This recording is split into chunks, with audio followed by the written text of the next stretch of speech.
In case you missed it, here's a Sports Animal Rewind. Time to talk some college football. Friend of the show, does a fantastic job for ESPN. He is the national director of recruiting and also college football analyst. Was on the sidelines for Texas A&M and Rice last week, where Johnny Manziel was suspended in the first half. Tom Luginbill from ESPN joins us. Hey, Tom, Vince, and John Adams here in Knoxville. How you doing, Tom?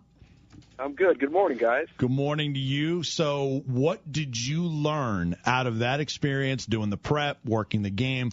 What did you learn about Johnny Manziel maybe that you did not know going in?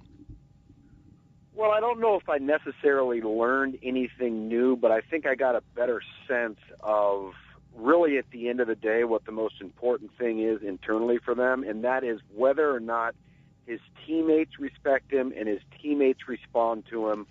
And I really felt and came away with the feeling that they do. Now, again, there's a necessary evil element to this point because the team is smart enough to realize they're nowhere near as good without him. But he seems to have a good feel with his teammates. I think he is well liked by his teammates. The problem is I think more between the dynamic of coach to player and conduct and choices on behalf of a guy who, in my opinion, isn't a good college football player. He's a great college football player, but he has a very, very difficult time managing and controlling his emotions, and it's creating a lot of problems that don't need to be there right now for A&M.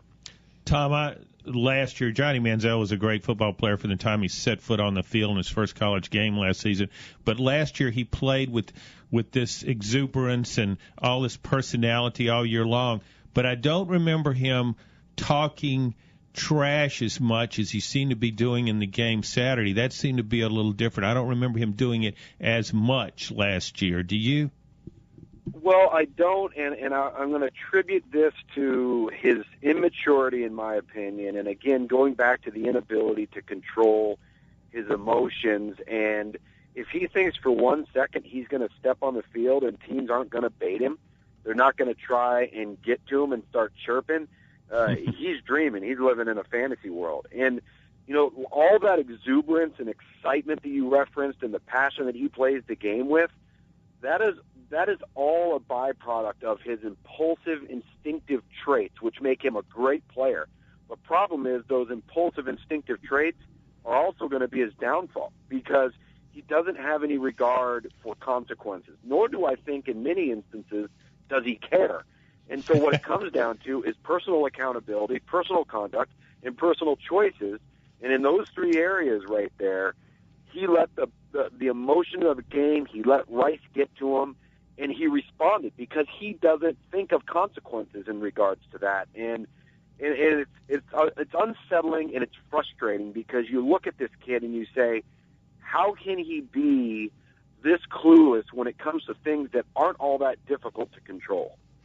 Visiting with ESPN analyst Tom Luginbill here on the new Sentinel Sports page, at Tom Luginbill on Twitter. Tom, teams that have defenses with talent, the Alabamas, the LSUs, how do you think they adjust this year after the Heisman Trophy to Johnny Manziel in defending him that maybe they weren't able to do last year? Well, to be honest with you, and that's a great question, if you actually look at the second half of the LSU and the Florida game, both of those were their two losses, and all, obviously, in my opinion, two of the better defenses in all college football, and you look at from the middle of the second quarter on in the Alabama game, the adjustments were made. Those teams, LSU, Florida, and Alabama, they are predominantly two-cover teams with two high safeties, which oftentimes can leave you with just 5 or 6 in the box, and it's difficult to defend the run. But they also like to get in cover 2 with man under. Well, if you're going to run underneath man coverage, you don't have anybody to account for the quarterback's legs. And the adjustments that I've seen on film from a Florida or an LSU or an Alabama was they started moving into more multiple three-man fronts and walking up safeties and hybrid linebackers and bringing pressure off the edge with athletes that could run with Johnny Manziel. And when they started doing that and keeping the ball in front of them by playing zone behind it, they were able to slow down the offense. They were able to frustrate Johnny Manziel because they could contain him. And then all of a sudden there weren't those wide open running lanes because everybody in the back end was in man coverage with their back turned to him. And so I think after an off season, you're going to see more of that. But really what we've done there is we've only referenced 3 teams. And keep in mind, A&M doesn't play Florida, they don't play Georgia, and they don't play South Carolina. But the other teams that are going to face them don't have the same type of personnel as those 3 teams we've talked about there, so it creates even greater challenges because now the advantage goes back over to the A&M offense because they may have an athletic advantage. Tom, looking at another SEC team in a significant game this week, Florida and Miami. Going back to Urban Meyer's first years, he built up a receiving core where he had Wiley Cooper, Aaron Hernandez, Louis Murphy, Percy Harvin, David Nelson, 5 future NFL players at receiver. But all of a sudden that just started dropping off, and now Florida can't seem to find a dynamic receiver to complement what has become a formidable running game. What's going on, do you think, with Florida's inability to get big-time playmakers at wide receiver? Well, I think they made some misevaluations in recruiting. You know, a guy like Deontay Thompson was so highly touted coming out but could just never get on track, would have lapses in focus. Andre DeVos is a great receiver and was starting to come into it. Was a great returner, was starting to come into his own as a receiver, but he keeps getting injured, and now he's lost for the year. And you're right, they haven't been able to lure that premier type of player in at least 2 or 3 spots to where they can load the field and have a bunch of go-to weapons for Jeff Driscoll. I think that DeMarcus Robinson, the true freshman who you're going to see have more of an increased role, is the first in a long time since some of the men you referenced that could be that next go-to playmaker for him. But right now, they're thin there. It's one of the reasons why Luchez Purifoy is over on the offensive side of the football at times. But I do think this offense is always going to be, regardless of whether they've got premier playmakers, is always going to be a team that's going to run the football first and wants to be efficient and sufficient in their receiving core. You look at Alabama, even when they got started under Nick Saban, you took Julio Jones off the field, they were very, very average at wide receiver. Had guys that were serviceable, but maybe not necessarily difference makers. And so I think Florida in many ways has been built the same way, as a little bit more dynamic at quarterback because of the athletic element, but there's no question that it certainly would aid Jeff Driscoll's ability to threaten the middle and deep thirds of the field if they had more speed and more playmakers out wide. We've gotten used to in recent years a down Miami team, but there was a lot more excitement and higher expectations for this Hurricanes team this year. What do you think of this year's Miami team? Well, you know, I just met with Miami staff yesterday, and really the thing that they have referenced is that, and they point to the Kansas State game a year ago where they went on the road, got embarrassed, and they said it was a lot of horseplay, a lot of immaturity. This team didn't know how to prepare. They didn't know how to be a pro, for lack of a better phrase, and that's really been the big 180-degree turn in their minds, is the focus and the concentration. And the bigger picture now is something that the entire team has bought into, and that wasn't the case a year ago. The schedule's laid out very nicely for them. They don't play Clemson in the regular season. They host Virginia Tech and Florida. So there are some opportunities, and many people think they will win the division. And I, to be honest with you, think that they should win the division. They are really good in the offensive line, probably the best offensive line in the ACC. Stephen Morris is undervalued and underrated.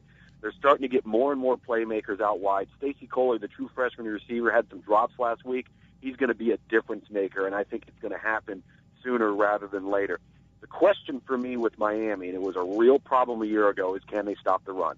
They're extremely undersized at linebacker, and they struggled with this last year. They're going to have to step up tomorrow, obviously, because they're going to line up versus a team that can absolutely wear on you in the run game. And so that's the question for me with this team. But I like them. I like their focus. I like the direction. And when you consider all the negativity, everything they've been through for the last 2.5, almost 3 years, I think it's quite amazing the job that they've been able to do to continue to press forward under the cloud of speculation that doesn't seem to be resolved yet. Tom, every year we hear how much players want to play right away. The top recruits want to go in and play as freshmen. Yet we also see at Alabama year after year, and now more than ever, the top players are committing there. Even though they might not play right away, they seem more interested in being with a winner and maybe preparing for the NFL.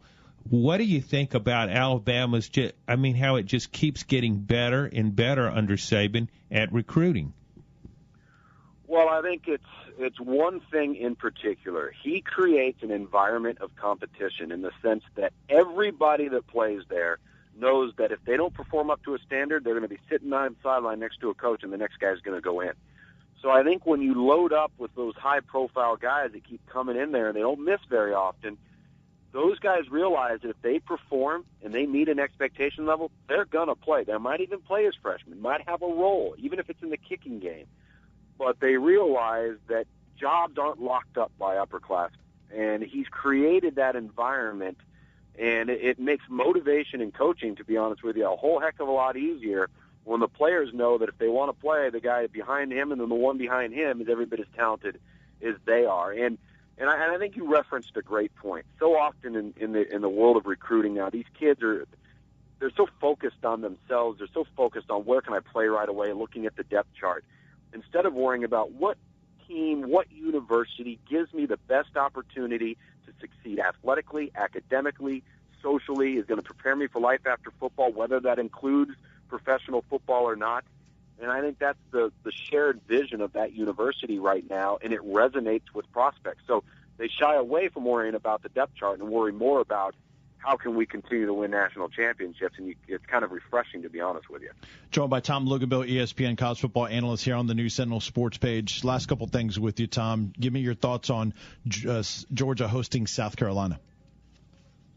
To be honest with you guys, Georgia, to me, did last week what they always do. They've beaten one top 20 team under Aaron Murray's leadership, and it was Florida last year, in which Florida turned the ball over 6 times and Aaron Murray didn't play well.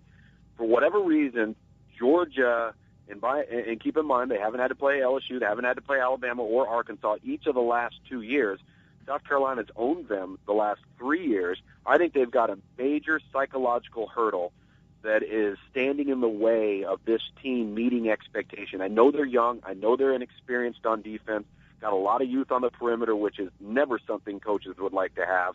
And then on offense, if you look at the tape last week, Aaron Murray made some redshirt freshman mistakes, not things that a redshirt senior should be doing, and it cost him. It cost him with sacks. It cost him with field position. It cost him with turnovers on a fumble and an interception. So his numbers might have looked good, but in critical areas, he performed poorly for a redshirt senior. So I'm going to lean towards South Carolina until Georgia can prove me different, because every time I've banked on them to not perform well because it's a ranked team or a good team, they've proven me to be right. And until they prove otherwise, I'm going with the opposite team. Tom, last thing, Tennessee has Western Kentucky at home, and Tennessee then the week after goes to Oregon.